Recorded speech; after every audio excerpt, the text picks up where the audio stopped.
खुद का दूसरों के साथ मुकाबला करना छोड़ दें।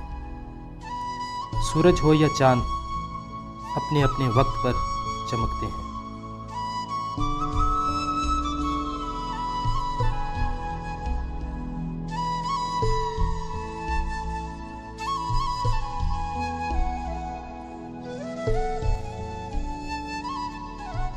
गलती ना होने पर भी कोई आपसे माफ़ी मांग लेता है तो समझ लें कि वो आपसे ज़िंदगी भर रिश्ता कायम रखना चाहता है।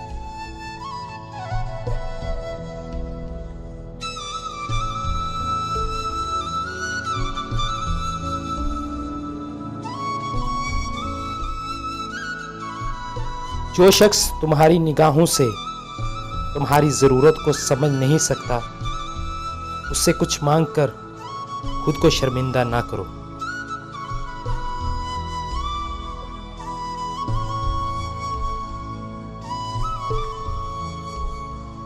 तकब्बर से पाक गुफ्तगू, मफाद से पाक मोहब्बत, लालच से पाक खिदमत, खुदगर्जी से पाक दुआ सच्चे रिश्तों की दलील है।